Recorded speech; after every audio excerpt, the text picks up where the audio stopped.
Welcome back, everyone, to the Hearthstone Grandmasters here. We are ready to get into our third match of the day, and it is going to be Thijs versus RDU. So a G2 face-off Sottle, as we were just talking about, but this is the winner's match if you were just joining us. So this means both players have beaten their previous opponents, and the winner now is done for the day, and we're going to see them again tomorrow for that final day of week one of Swiss. This is going to be a good match, I think. These two, you don't get to see them play against each other too often. You don't, and actually, both players reached this point in very similar fashion. If you stop and think about it, they were both on Druid with one big final push that their opponent just weren't quite able to answer, right? If you remember, RDU was against Blaze, and he had that all-in push where it was just Alexstrasza sticking to the ball. The board was stuck, and then he pulled the Alexstrasza off the draw to end the game, where Blaze was potentially just one turn away from winning. And then very, very similar, where Thijs just kind of all-ined with his overflow at the end of the game there on his different build of Druid. But again, just created that big board state. Bunny Hopper had plenty of outs to be able to win the game, didn't hit them, and then Thijs was just able to get over the line. And both of those were in final games of the series. So really, really both snuck through by the absolute skin of their teeth, but it doesn't matter whether you win by an inch or a mile. Like, the scoreboard is what counts, and we see two players sat in the winners bracket, both representing G2 and ready to play off for a spot in tomorrow.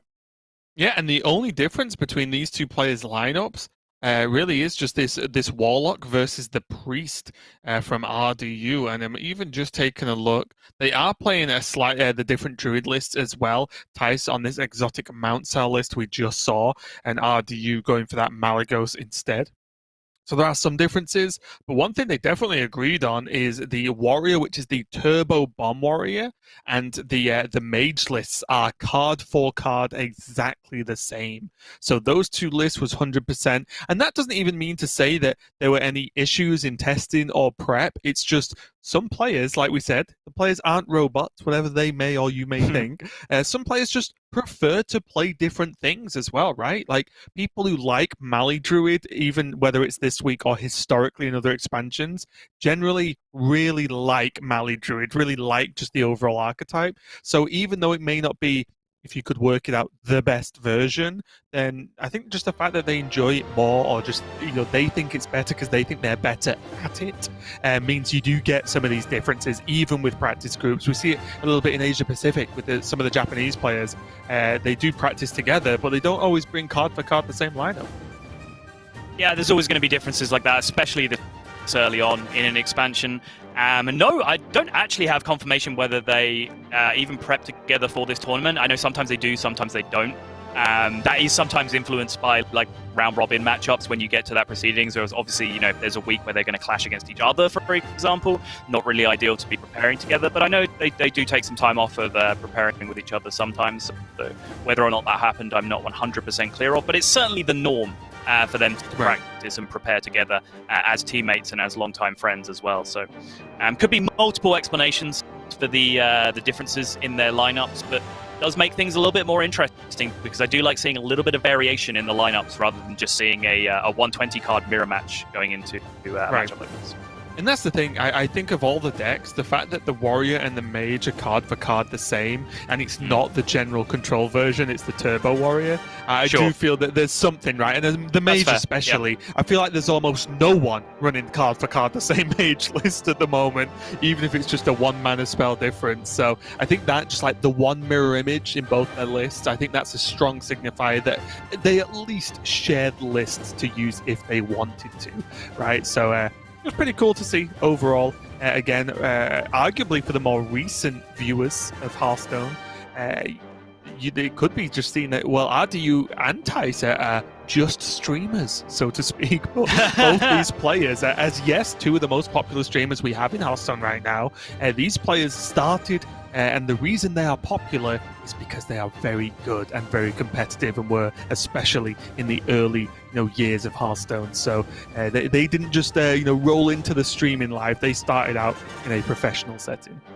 And not only are they both just streamers, Raven, one of them isn't even a constructed streamer anymore. Like, jeez. So, I mean, I've got to give RDU something to flame me about, right? I don't think I've done anything yet, so I've got to throw it out there eventually. Yeah. He knows we love him really though, because out of everyone's streams, I think I see the most casters just sit in RDU's chat and just give him crap, honestly, and just try and wind him up while he's playing is a nice pastime for us as casters. But let's get into this game. RDU on the top on that druid, Thijs on the bottom on that mage. Is a G2 face-off. Let's go. So far on the early hand here for Thijs. He does get that studies off. Oh well, he does get the Thanos, which is a pretty reasonable card. The Arcane Intellect and the Cramp Session does mean that he's not going to be one for any card draw. But look at the other side of the board, Subtle. RDU's hand is not looking so great. He's not looking very, very ugly. And this is where I think Mali Druid in particular can really fall over. If they don't ramp, the comeback mechanisms aren't really there, or rather, I should say the defensive mechanisms aren't there in quite the same degree that they are in some of the other builds. You look at the lack of crystal powers, the lack of iron barks, of which RDU is down to a single copy. Those defensive tools are few and far between in the deck, so it really does feel a lot more all-in, getting off to a flying start, and creates a few more vulnerabilities in the deck if it does create a slow start like this. And honestly, speaking of a flying start, Thijs, who really is just a Sorcerer's Apprentice away from making this Mana Giant cost 0 at this point with this hand at least, so he is very close to diving ahead in this game, and RDU having to use a Moonfire hero power on his turn 4. That isn't an overgrowth. That's not what you want. So he's looking to be pretty slow as well. The, I guess, upside of his hand right now is he does have something to play next turn if you really want to go for the silver lining. But Thijs is does have the offering of that Azure Drake thing, as you like to call I it. can actually read it now. So it's called Azure Drake thing. Yeah, okay, yep. Got it. Yeah. Corporate needs to tell us the difference between these two cards. It's the same card. Valorant Mage. I'm never going to say this is a good card, but the spell damage and the fact it's on a body with a high health total is pretty reasonable just to make it a bit of a weird threat for RDU, because Thijs is going to gain some good benefits from a sticky spell damage minion here, and you can see that now as what does RDU do? Does he just play the 5-drop and just say, well, he can just have spell damage for a turn and hope I don't get too punished? This is the worst feeling in the world. This exact thing, you have to do it. It is correct. It feels horrible. That's why. No, Firebrand is waiting in the wings. RDU just blocked Super Scroll Assist, and he is about to get unblockable looped out of this game, Ray. Oh, more Marvel references. The only thing I knew about that reference was it was a reference. That'll do. As long as you're on that level, then you're fine. I'll keep doing it. But again, learn Draconic, and it's just the Mana Giant now, just as early as turn 6, and maybe it can be, made cheap enough to be comboed with something, or maybe just the Conjurers, maybe for next turn, or the turn after this one for Thijs, means that he can pile on a ton of pressure.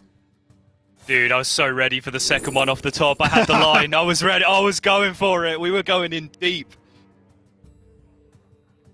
I wonder now, going into turn 7, what about Counterspell? And then next turn, he can go with the Mana Giant Conjurers. It's reasonable. Yeah, it's a reasonable proposition, for sure.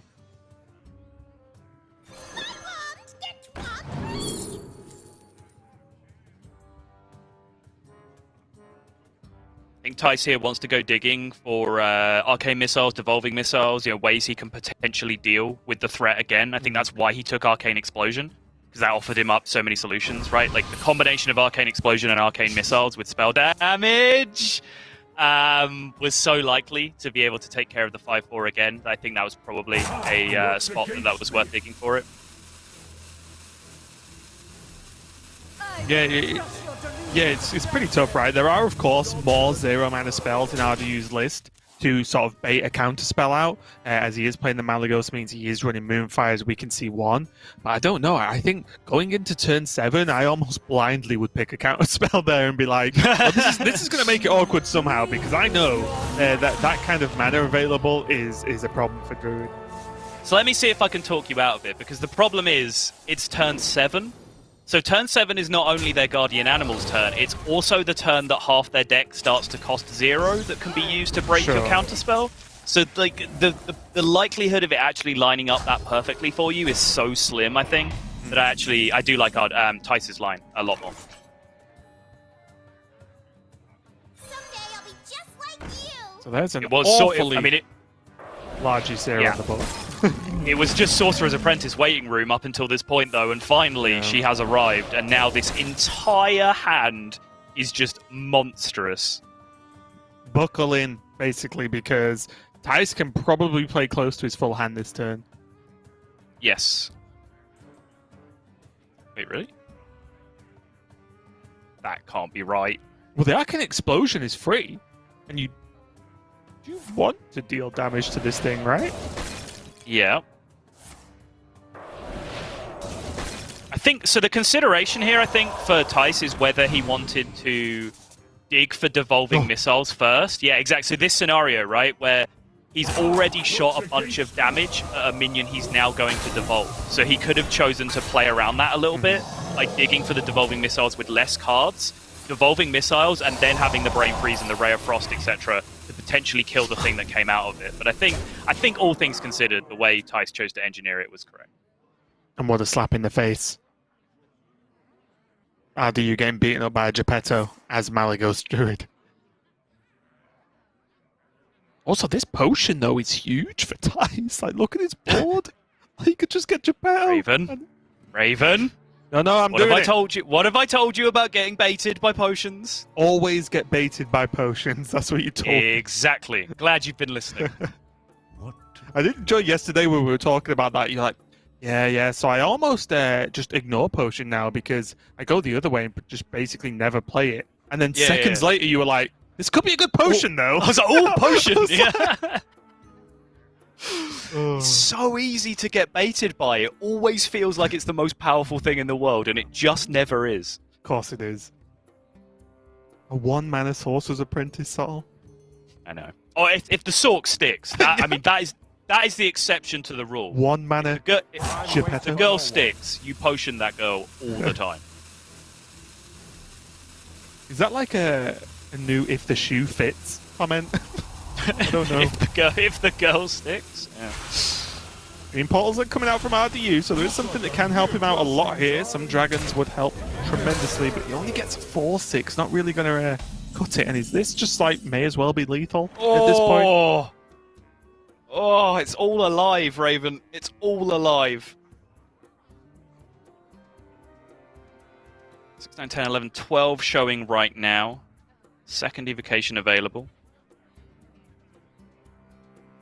Cheap Firebrand available. Wants to clear out his hand. Potion occurs in play order, by the way, not board positioning order. If anyone's curious. Learn that one the hard way, the once.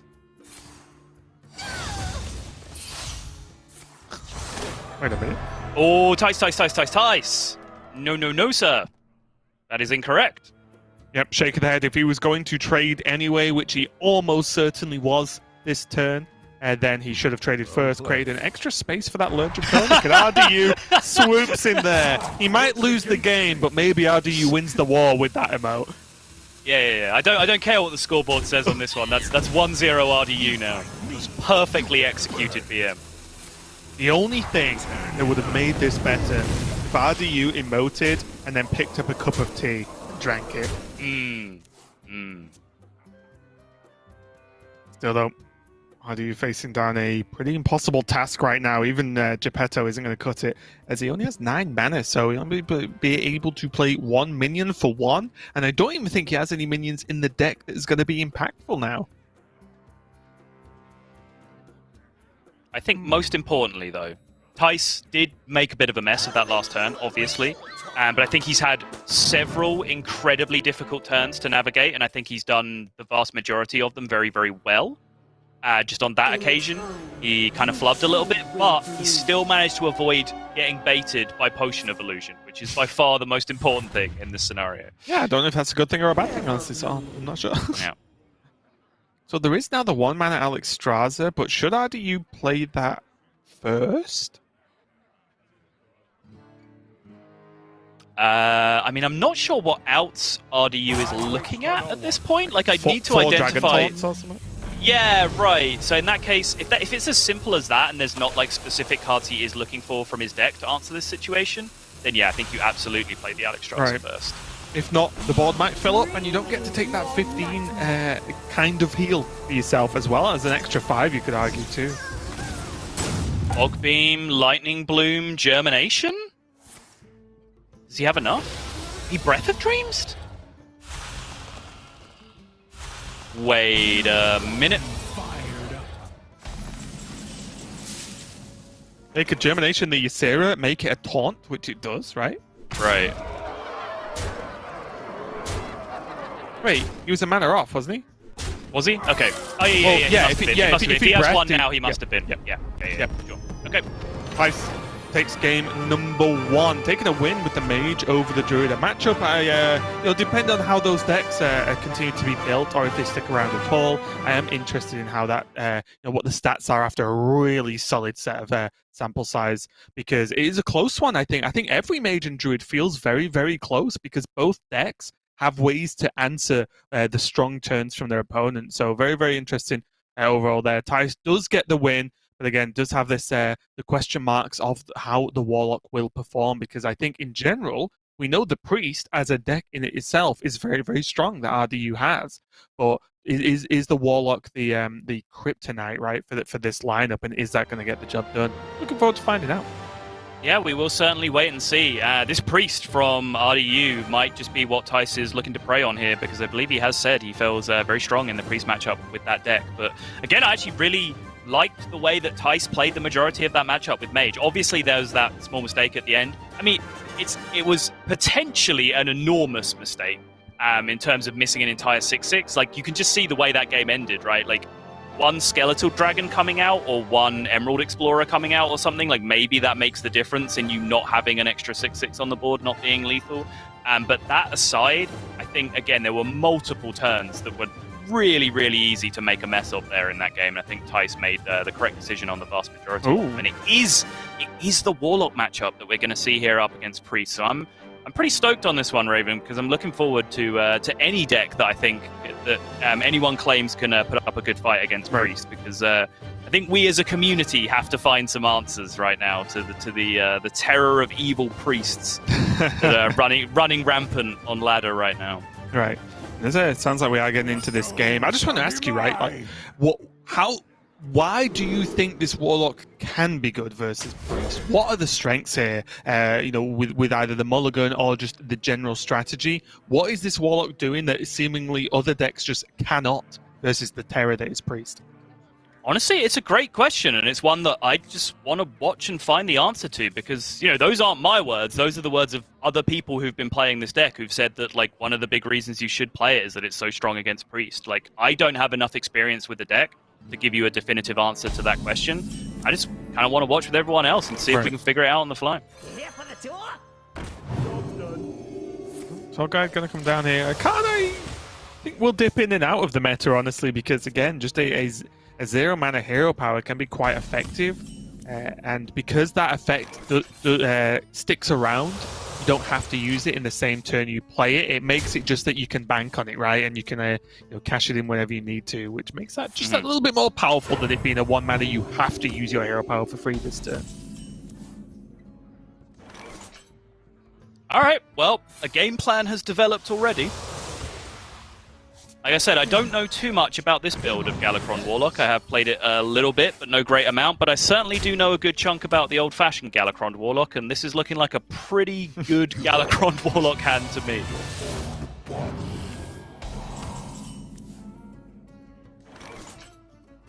Yeah, RDU looking like he's playing that Karj just to have something on board, right? It's almost like the anti-aggro Karj, right? You're not going for high value, you just want minions to be able to trade. They're my friends.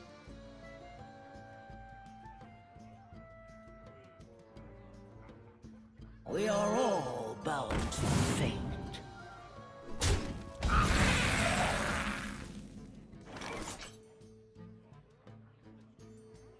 Yeah, no great decision points yet for Thijs in this one. His curve has pretty much played itself up until this point. Tour guide on one, into a couple of life taps, into a couple of invokes. Pretty standard stuff for Galakron Warlock until now. Haven't seen any of the Soul Fragment stuff really come into play yet because Thijs hasn't needed to mess around with any of that nonsense.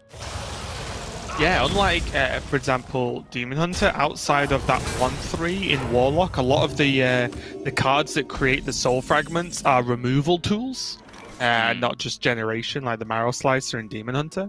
So yeah, it really is more of a reactive thing. And I've had moments as well with decks like this where you end up just casting the spells against your own minions just to get some fragments in the deck. Right. And I would imagine that this is Moarg and Soulshear over the Netherbreath, just because he potentially has a Soul Geologist on curve next turn. Also, because guess what? Netherbreath can go face. And, that is also true, yeah. Good point. And Soulshear cannot, unfortunately. So yeah, I think again, just overall the better minion removal tool. As long as you don't need to combo it for the healing, is looking pretty good there. Also nice that the Sociologist is actually pretty resilient to this Breath of the Infinite we can see in RDU's hand, right? Like all the minions are 3/3s, which make them very, very resilient and pretty powerful indeed. Yeah, that's fair. Priest still wishes it had Dustbreaker like like Demon Hunter has now. There's Invoke number 3 already for Thijs. This power curve does look like it's going to keep on hitting here. How many shards are actually in the... sorry, fragments. 4. There are 4, Raven. Say it with me, Raven. They've got soul, but they're not a soul shard, okay? You need to be clear on this one. I take no blame for this, right? In World of Warcraft, Warlocks have soul shards. To Do they really? Is that true? Yes, to use abilities. It's a key mechanic, which is why I always call them soul shards, because that's literally how it works in WoW. I feel like the devs are messing with me. Here, though, as we said, the 3/3 is looking pretty solid, and this card is just so cool because it is not only sort of, you can use it as a anti-aggro play by trading minions and use it as kind of a removal tool, but it's also aggressive, right? If you play it and you leave some on board, like, well, this is a significant chunk of damage. You can't just ignore this, and most importantly, it doesn't eat up the soul fragments like a lot of the other cards do. It just says, however many are in your deck, I create this many. It doesn't use them up. So even this, even this Shadowlight Scholar is active because it's not used those soul fragments. It's huge. Yeah. Yeah, I mean, obviously the cards have rush, so like it seems like a very reactive card, but like you want to frame it instead as he played a 14-13 clear your opponent's board that turn. Does that sound like a very aggressive card to you? Because it sounds pretty great to me.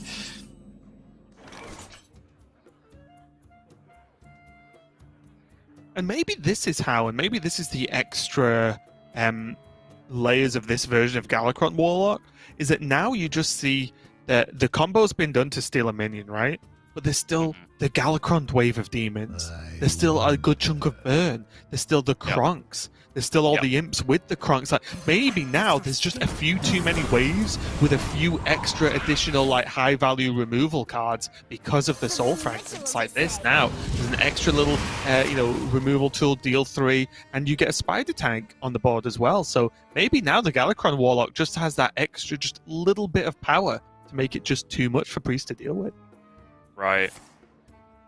I do wonder how well you play, as you always have to wonder, against Mindrender Elucia, though, because your deck is kind of packed with AoE, right? Like you do play all of the options to clear the board with Dragon AoE, with Plague of Flames, with all of the tools that you have available. So if RDU ever gets really desperate, there's a good chance he can find an answer to a board from Thijs' hand instead. So I imagine that is something that you do have to play pretty close attention to as the Warlock, and play around that, use cards like that quite liberally, just so they can't be used against you when you get really far ahead in the late game. Yeah, honestly, my worry with Mindrender is that players overthink it as well, right? It's like, oh, well, do I have to play this card now? Because if they play Mind Render, it's bad for me. It's like, well, hang on. Just make sure you still do strong turns, I think is priority one, right? Don't just throw cards away just in case your opponent might steal them and then they could be annoying. I think it's important to prioritize just the strong play first, and if you can make it line up well versus Mind Render, fantastic. But if not, I think most of the time it's good to just pretend it doesn't exist. Yes, says Thijs.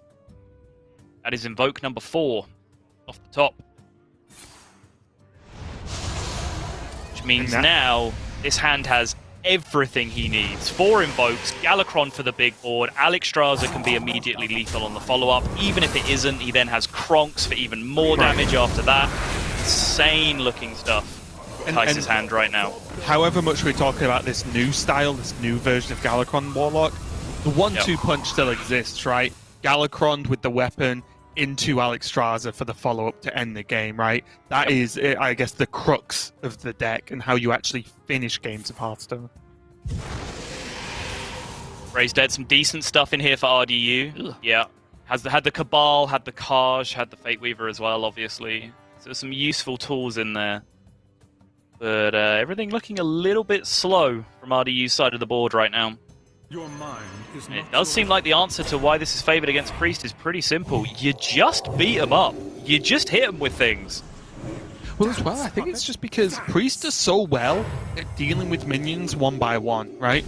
Yeah. But, like, even these imps, like, Galakrond Warlock keeps just splurging out, like, layers and waves of threats, which is pretty hard to do because Priest AoE isn't that good right now. There's the big one of the Soul Mirror, and then Breath of the Infinite? Like, that's not good. Like, that's not good AoE. There's just one very powerful turn.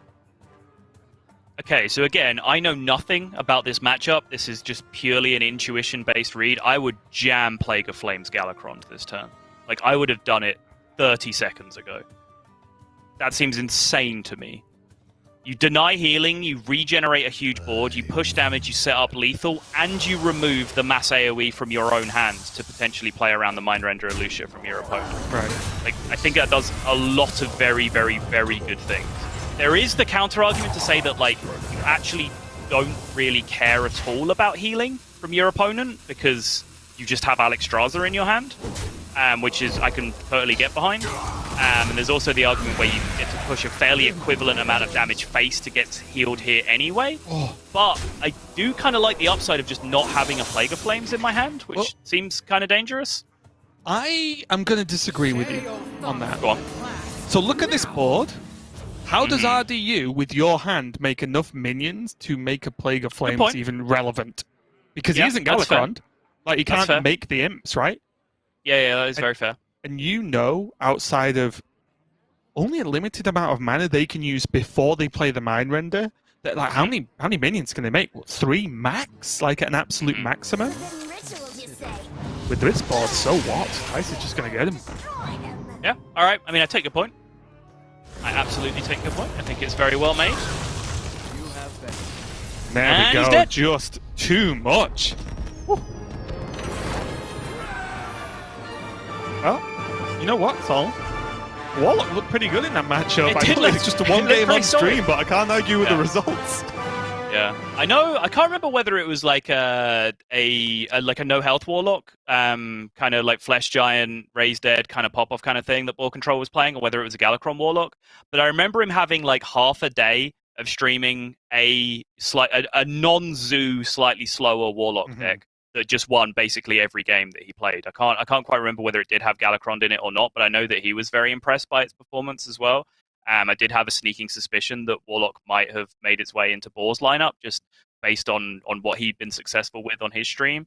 And again, yeah, just small sample size of watching Thijs perform with it so far. It's looked pretty solid to me as well. And as I said before, like, I played a few games with it, and my conclusion was, yeah, this seems fine. I'm not really that interested in it, but I'm willing to put it down as a good deck and move on, you know? So, like, it does just seem like a very, very solid performing Hearthstone deck, and maybe Thijs is onto something here with this bring. Seems to be doing very well for him.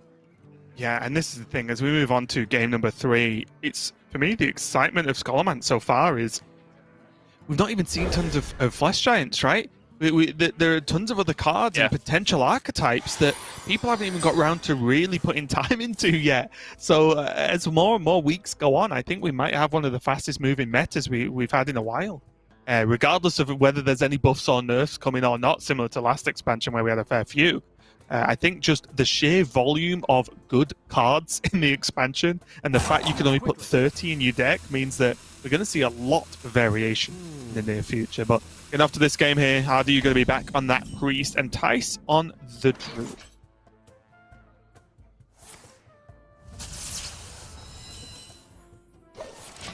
Oh, yeah? Turn 1, 5, 4, huh? I didn't expect that. On Okay. wings of destruction they come. I guess it Which doesn't of these matter. cards answers your opponent's turn 1, 5, 4 stealth? Renew? Kind of, right? Yep, You can renew into a Shadow of Death. he can. He does already have one, though. And he only gets to look once before he's out of mana, and then has to wait an entire turn to do it.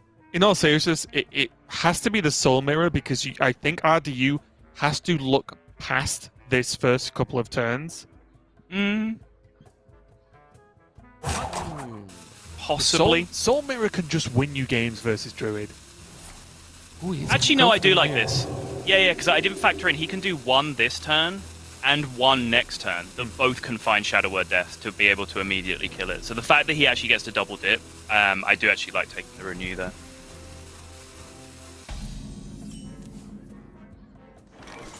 Thijs, as ever, with the next level plays. Doesn't matter if I'm overloaded for 4 if I only had 2 mana anyway. Yeah, it's not a bad curve. So we didn't really talk about this, but the way his hand was laid out, it's not a bad curve to say play this on 1, do nothing on 2, coin Overgrowth on 4 on 3 mana. Like, it's a pretty reasonable curve. You kind of do something different if you already had the 7-drop in your hand. Like if you already had a Mount Seller or a Guardian Animals or a Kael'thas or whatever it is your build of the deck is trying to do, then you might space out your ramp a little bit more just so you can guarantee you get to that 7 quicker. But with this hand, like he didn't really have anything else to do anyway. So I'm kind of into the double bloom into the 5-drop. It's not really a play that I've made too much, but I do kind of see the way his curve works out with it. But it's a play you're going to start making if your hand looks like this. And Thijs, like way back in the day, Thijs did kind of come to prominence as one of the best Druid players when Druid was still very ramp-based back in the days of 2 mana Wild Growth. He was really well known as a very, very strong Druid player, so he should feel very comfortable with these ramp curves. And it really is just good forward thinking, which again is it's a key element of playing Hearthstone. But I think one that's tough, especially for newer players to learn, is it's not just about what's the best turn this turn. It's about the future, right? How do your next 4 turns look? It was one of the things I honestly struggled to learn when I first started playing was I always be like, okay, what's my best turn right now? And then next turn, I'd have nothing to do. I'm like, oh, hang on. Is this just net worse overall? So again, it's just it is cool when you see those plans really pay off, and I think this is going to be one of those games because Thijs now has a taunt in the way, has a good solid minion down, and he's going to go into that Mount Seller turn, or maybe even just get a Gidra down if he's feeling it. But really, that Mount Seller, this Iron Bart's going to be active, Innovate, and even though he massively overloaded and looks like he went all in on turn 1, he really did not, which is the outcome we see here. Now there's the Terror combo, and I think RDU, that's what he sat staring at. He does have the Cabal and the Wave of Apathy to steal this if he wants, but then it's gone. He has another Wave of Apathy, which is very good versus Druid, but he doesn't have the steal option, so there's no chance for him, at least in the short term, grabbing that Mount Seller or the Gidra for example. I cannot imagine not stealing this thing. It's so much tempo. Like, it's absolutely absurd in this spot. I think particularly because it's this build of the deck against like Survival Druid, sure, maybe you might get into a position where in the hyper late game they have 1 or 2 like freaking 15 minions on board and you just get one of like this is Mount Seller Druid. Like it's just not going to happen. Like they're going to have boards that look like that they're going to have boards that look like this. And which of those two types of boards would you rather steal one minion against? I think it's pretty clearly the previous type of board. And luckily for RDU, not only did he have the death to deal with the Twilight Runner, but he has the death to deal with the Mount Seller now, and this is when things start getting a little bit dicey for Thijs. Yeah. This does look like RDU might just start running away with this one from here. The double poison roll is pretty spectacular, honestly, in terms of keeping Thijs within touching distance of this game. It does mean he gets to take down one other big minion here.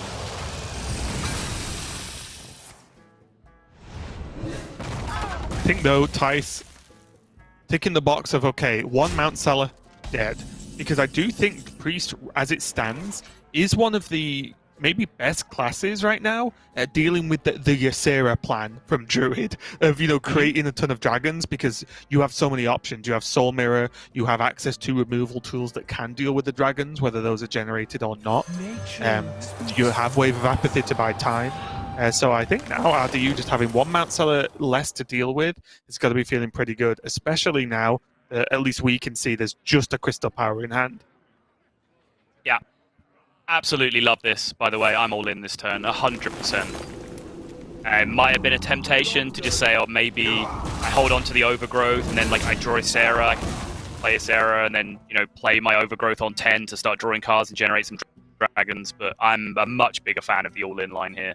Just make the Giant Wind Fury minion, see if it connects a couple of times, see if you can go from there. Gotta make something happen. And that looks like Galakrond is going to be going to level 2 because he played a Disciple earlier, right? Yep, that's 2. Which means, pretty much, as long as Thijs doesn't, like, what exactly is Ysera off the top, would you say? Maybe Guardian Animals, I guess, too. Then the Galakrond is going to be able to clean up this board no matter what.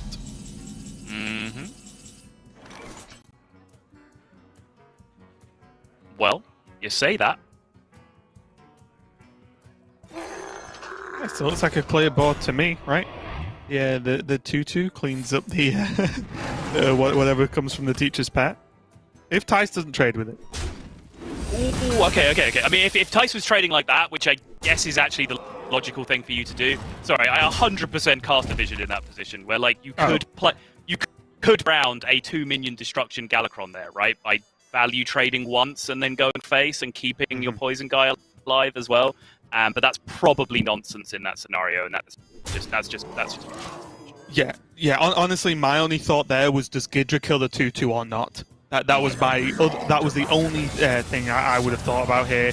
Galakrond going to come down, shake of the head from Thijs, as he knows this was a long shot. Ooh. I mean, Mukla. Okay. You can just kill it though, right? Raise dead, brittle bone. Let's go. How much mana do you have? Oh yeah, of course. I'm sorry, that's just so far off. That's not like... Look, that's all. I'm having a day, Sol. We all are, okay? Sorry, are there like 3 Dark Glares on the board that I'm not aware of that we're going to make that play? I've cast too much Druid where you always have mana, okay? That was still 11! It doesn't... Druid can have 11 mana. Okay. Shouldn't have used up my one get out of jail free card so early in the day, You shouldn't, no. You know, the Mukla does live. Gets some damage through, but is there anything Thijs can actually get hold of to seal the deal? Because Druid is really has access to the most just direct face burn in the world, does it?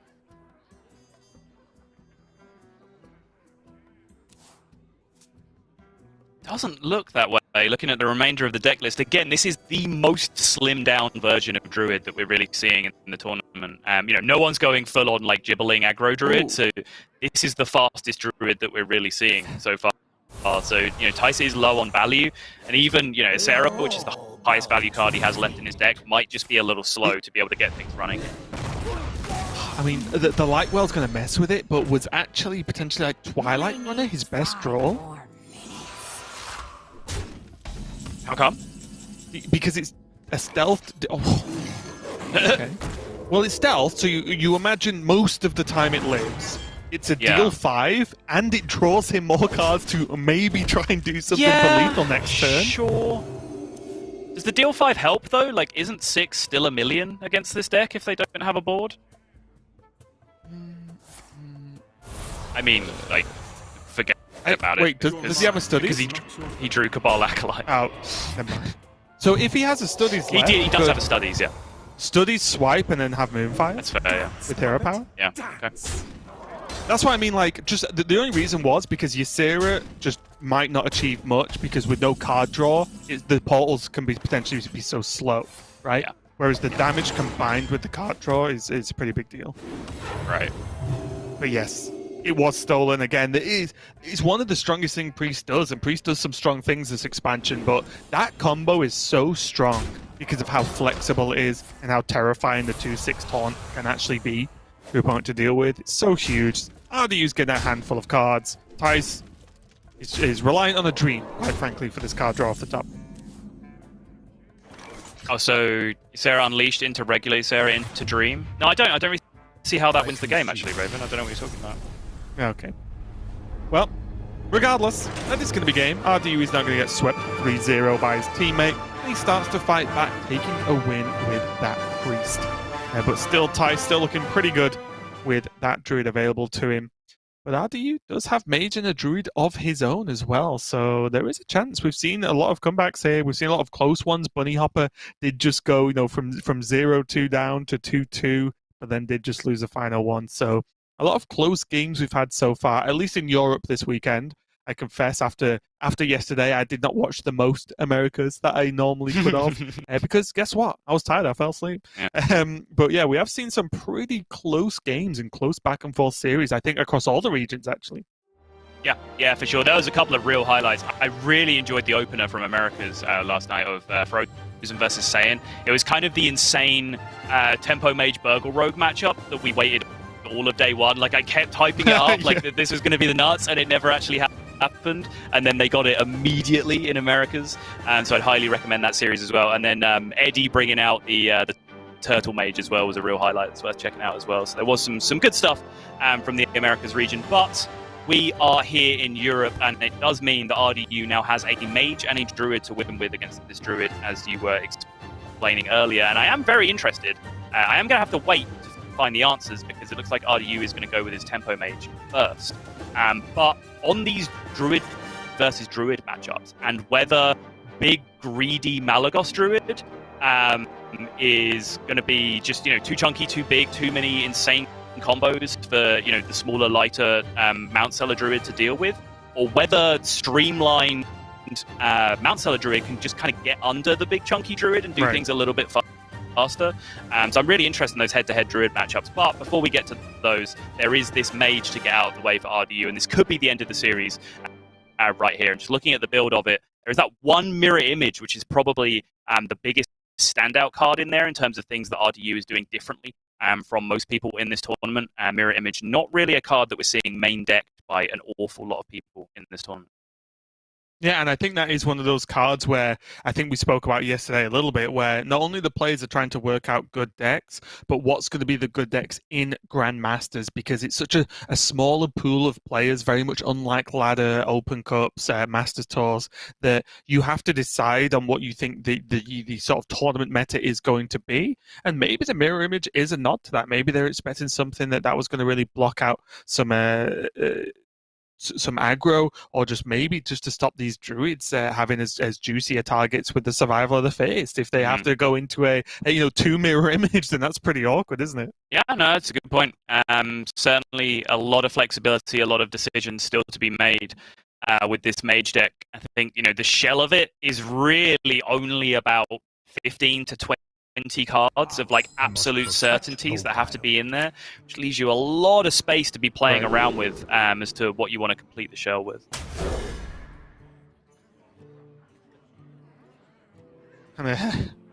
Those are like some cards for RDU, Sal. Those, I just take a quick look at them. Look pretty solid, and all the cards you might want in your opening hand. My only question is, if Cyclone is kept, does that mean RDU would have been almost pigeonholed into an early Apprentice Cyclone turn?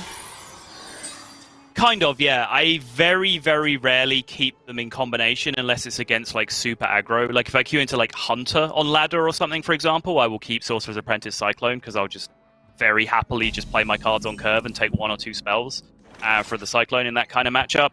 But yeah, I think you explained the point quite well, is that you would much rather do some other things before you're forced into the Sorcerer's Apprentice Cyclone turn. And part of that is just playing Bloodfen Raptors on curve against Druid, honestly. That looks pretty powerful to me. Yeah, this is looking very, very solid. Thijs does have those double guardian animals and a bloom, so he does have access to some tools here. And this might be one of those games where we just see a bog beam cast on 3, right? If he wants to get rid of this Solarian, at least. Yeah, we'll see if it comes to that. Only because it lines up so well with Bog Beam on 3, and then, you can boost out the Guardian Animals with Bloom and the coin afterwards. Yeah, so that's the question, right? Is if you're going to do that anyway, do you need to stop taking 3? Like, Bog Beaming on 3 when you have nothing to do on turns 4 or turns 5 makes more sense, because it's probably going to hit you for, like, 9 if you don't deal with it. If you just take 3 more, and then you know that you're baiting out the huge Guardian Animals, suddenly then it becomes a little bit more sketchy to Bog Beam it away when you're probably only taking 3. But now the equation changes again because the mirror images have come down in the way. And now the equation has certainly changed because there's a freaking Sorcerer's Apprentice on the board, and that thing absolutely does have to die. Yeah, I definitely take your point as well. I think I was thinking about there only being one Thresher in Thijs' list, could have made it, it's the much better payoff if your opponent plays more stuff and then you can use Thresher to just wipe the board. But with him actually having drawn already Twilight Runner and a Teacher's Pet beforehand, it's pretty likely he gets a Thresher actually from this, so I guess that would have worked out fine anyway. Gonna go for it. Didn't get it. He missed. And honestly, like, I mentioned it at the start of the game, but Mirror Image did a pretty good job.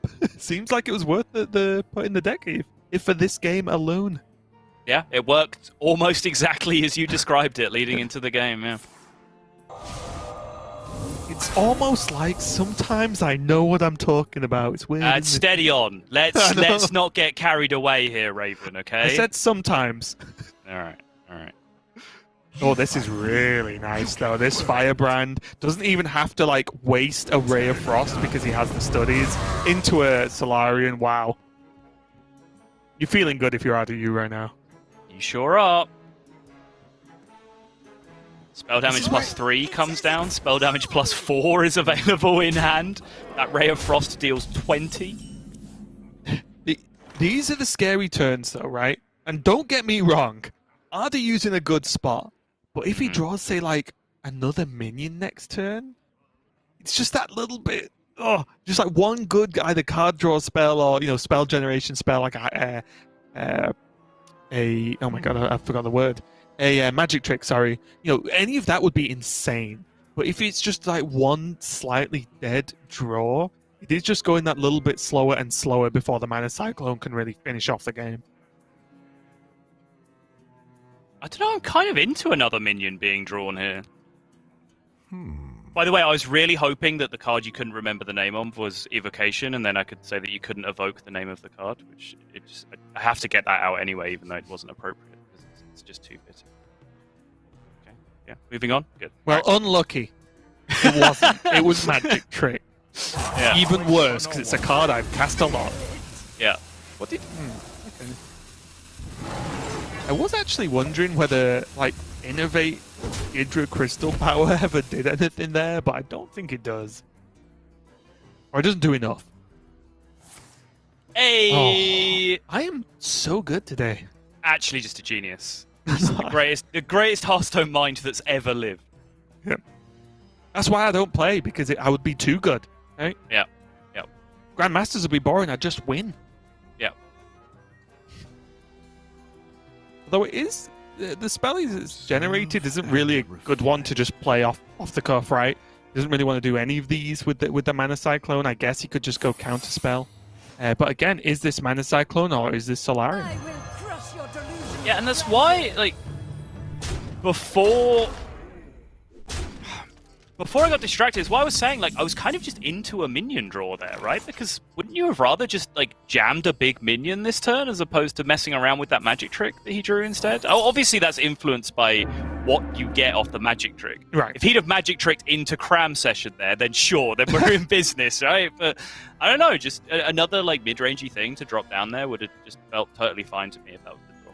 Yeah, so the way I saw it was, I feel like RDU has a good minion base. He's effectively playing Zoo, right? Is your idea, isn't it? If you're playing Zoo, keep playing Zoo and win.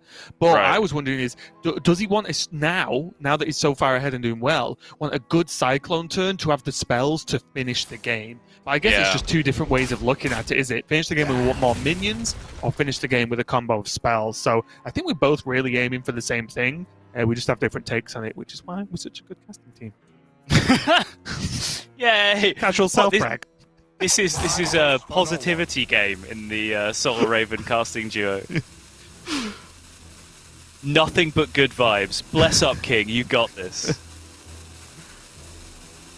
Dude, I just said "bless up, King" out loud. To, like a lot of people. Jeez. Do I just leave now? Is that the move?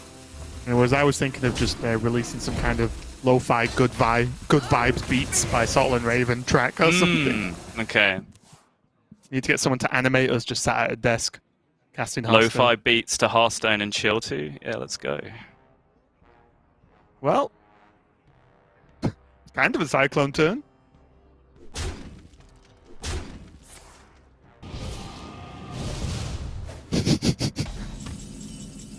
I mean, technically, yes. You could have got a 4-spell Cyclone that turn. That was a legal Hearthstone play.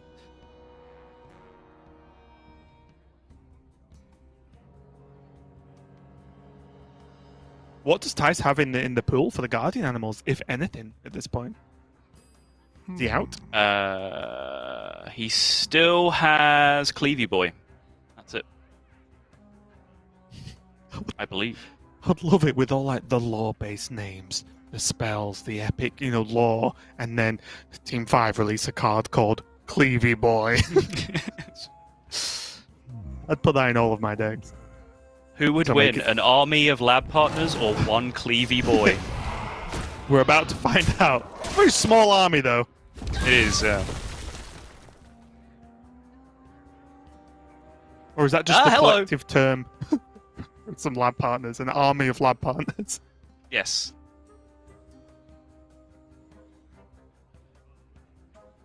And this is a little bit awkward manner because the two Ray of Frosts are true deck Ray of Frosts, right?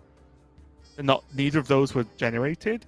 I believe so, yes. So they'll cost Unfortunately, 2. there's no Quest Mage indicator. It definitely is something you feel like you want in this game. You remember old Quest Mage where you could mouse over your quest and it would show you which cards are generated? You can't do that playing this deck, which is frustrating sometimes when you lose track.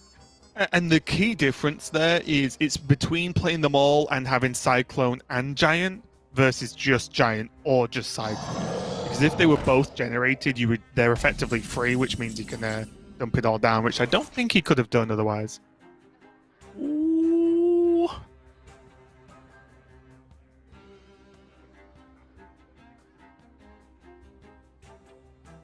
Yeah, Broom will be pretty good right about now.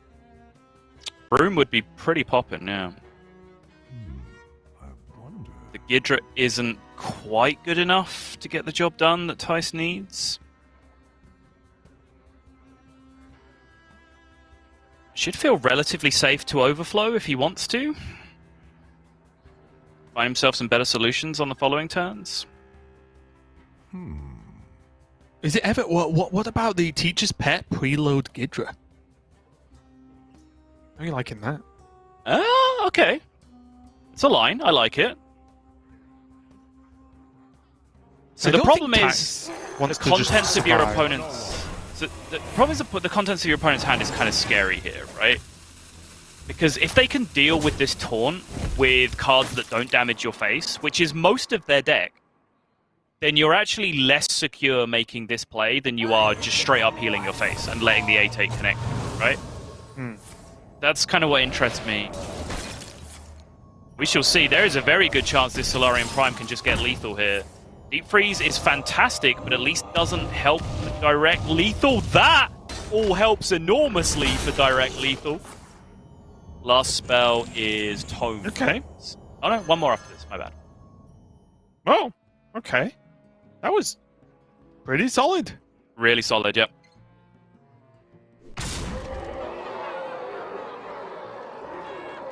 Freeze, say go. I like the Lapard as well. Oh, it says explode.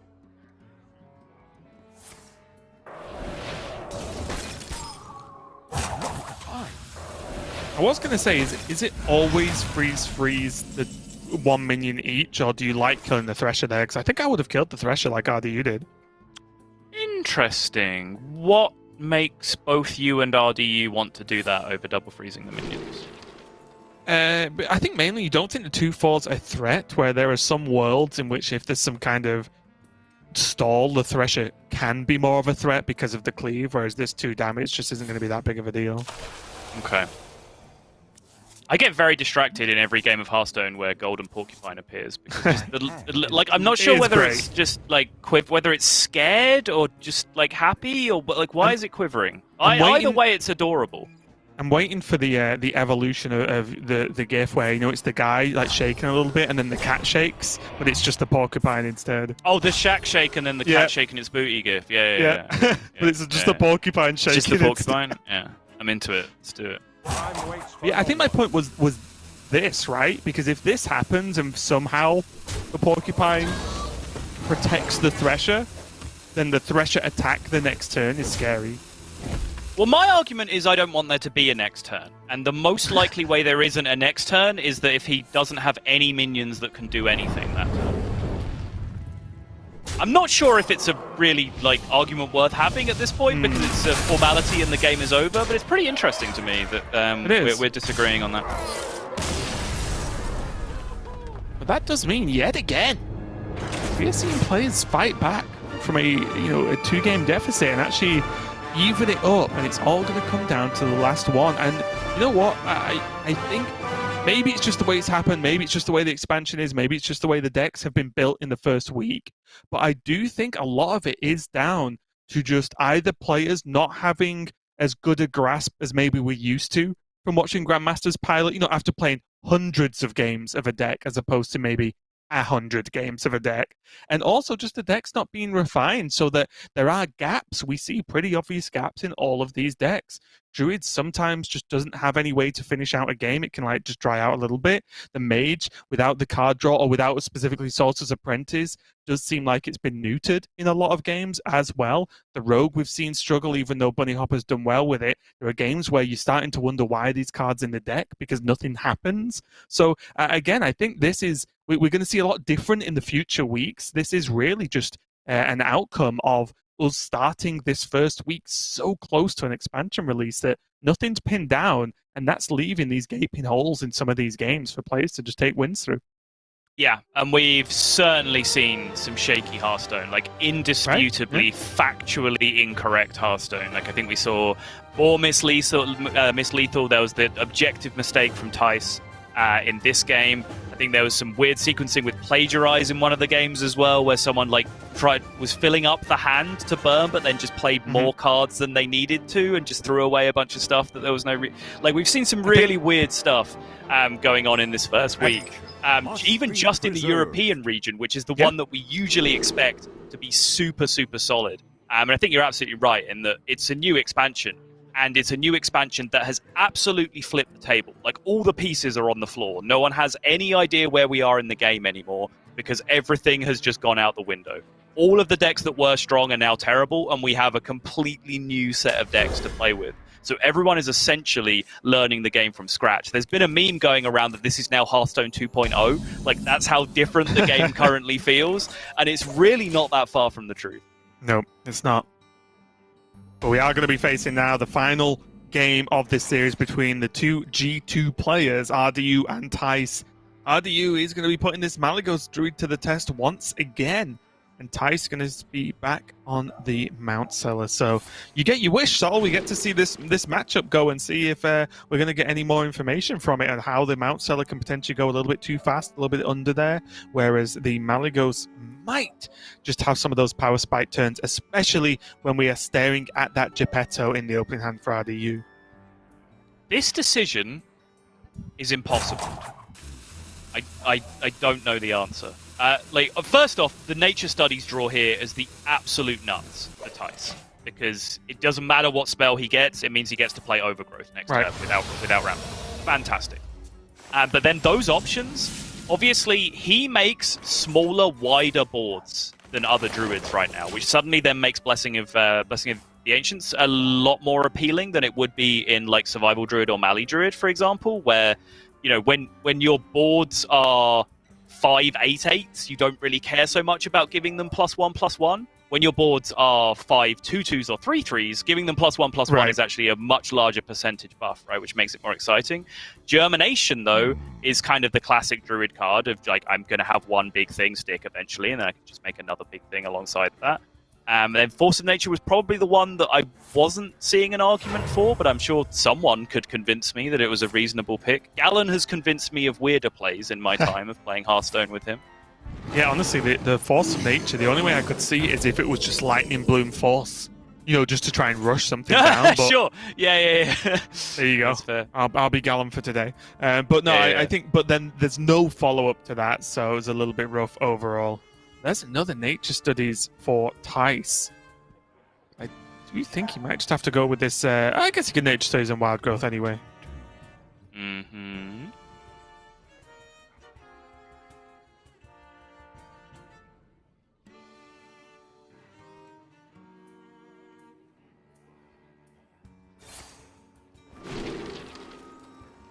Ooh, there is that animals. He can still bloom it this turn if he feels like he needs to. It won't be discounted, but he does bloom all the way back up to 7, so he can play it for full cost. Does feel like a little bit of an overreaction, though, especially since he's only on 1 cleave. So the chances of being able to react to this are 0 right now because both minions are stealth, but still slim in the future, even after they revealed themselves, if the third minion is going to come down. Yeah, really tough, isn't it? I think I wonder if Thijs is actually potentially looking at a Ysera as well instead, because he could with the bloom next turn as well, with the help of that wild growth. So it's he might not go for it because he might feel under too much pressure from the 2 5/4s, but it's an option now, right? Whereas, like you said, the Guardian Animal, well, they couldn't hit the stealth anyway, so it gives RDU the initiative on how the attacks go. So I think either way this looks, even though it looks weird that Thijs is just taking 10 this turn, this gives him more options to react in the following turn. So I do like that. Yeah, he needs a swing turn, and the way to swing turn is absolutely not summoning 2 minions that might not have stealth into these 2 minions that do have stealth. Especially since RDU doesn't really have any realistic option to develop this turn. He's overloaded, and he's only on 5 natural mana, so Thijs is naturally ramped ahead of the game right now. RDU just doesn't really have a play, which might actually make his best play pass. Nothing. Yeah, as I thought bizarre as that sounds, skip 10, don't draw 4 cards. Like, is that actually your best Hearthstone turn? I don't believe you. I do. No. I think he's right, but I can't believe that's actually the right Hearthstone turn here. Yeah, and if you want, oh wow, that's a good pickup for Thijs there. Actually, not having to use bloom. But if you want to simplify it, this is the way I would try and make it work in your mind, Sol. Yeah, because he has Geppetto, he doesn't want to overdraw too many cards, so he can have some minions left to actually utilize Geppetto with. Because already there's the Malygos and the Ysera in his hand, so he's pretty quickly running out of good cards to Geppetto from. Dude, heal your opponent for 10, discard 4 cards. That was his turn. Unbelievable. And I think it was right. It's just unbelievable.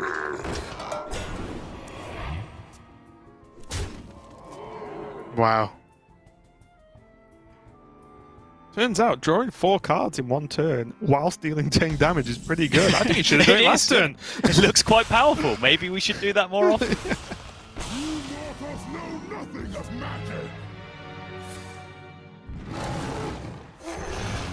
Okay, well, it's all kicking off now. All right. Okay. Thijs hit Now- the business.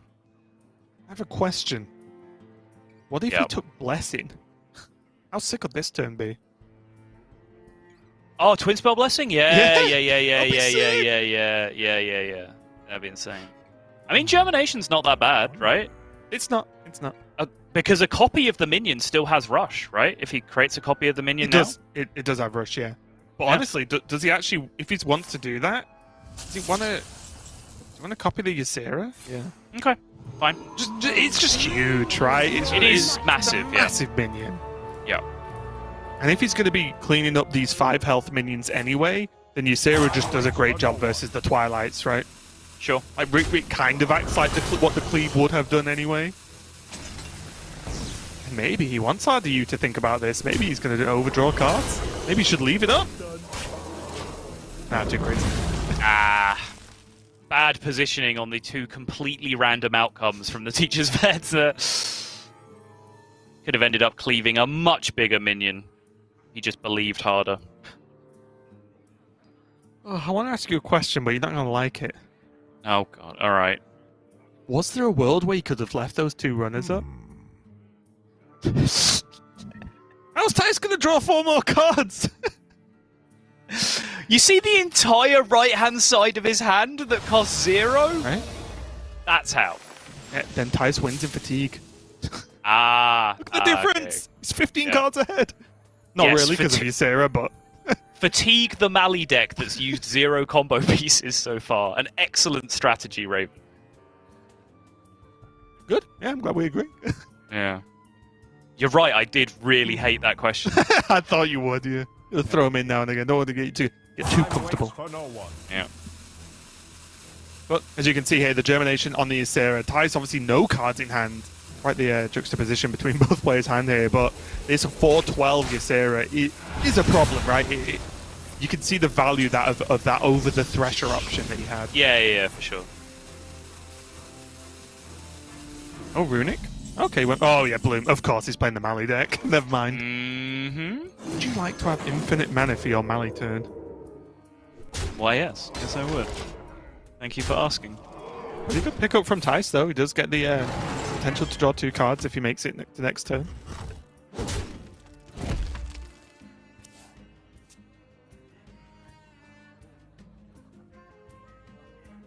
Does have Mali Bogbeam Moonfire now for a potential swing turn, so that's 8 to something plus 6 to something, which looks okay but not spectacular. Both Sarahs are dead, along with the trade from the Jungle Panther, but that's about it. Not really like you take overwhelming board control. Right. I think he might need to look at this Geppetto. Because this is, I'm gonna guess, probably gives him Omu for 1 mana, which is a big deal. I think he has a Beast, Omu, I wonder. and yeah, that's it's getting it, about, right? it's getting close to about it. Yeah. Yeah, and that means, like, this is the big deal. If you get Regular Mali Alex or as well. Omu, Alex. then it's a huge deal. There's Alex, and the second one is, oh. Lethal? Time waits for no one. It's close, because he can go Omu, well, okay, he can't do it in the right way. He can Omu, Bogbeam, and then go Mali, Alex, Moonfire, but it's not lethal. Right. So what he wants to do now is go Mali, Omu, Alex, Swipe, Moonfire next turn. Wait, Mali, Omu. Oh, sorry. Moonfire. Oh, I guess you can't fit that in. Omu, Bogbeam, There you go. Alex, Mali, Lightning Bloom. No, because you lose your discount. You're currently under Nature Studies discount right now, right? Which is what's baiting me. It's not actually possible. Yeah. Okay. Yeah, next turn, very much so, though. Yep.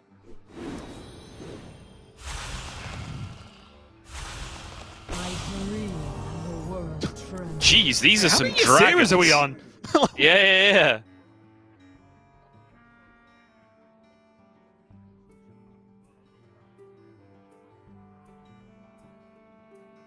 Also, just a weird moment where we look at this board and Thijs doesn't have lethal with RDU only on 14, right? But Right. again, when we're talking about the builds, weakness of no survival instinct, survival of the fittest, right? Because these minions aren't huge. They're all 4 attack. Whereas if there was a survival of the fittest, then that's when you start doing the if I stick aboard, I win plays.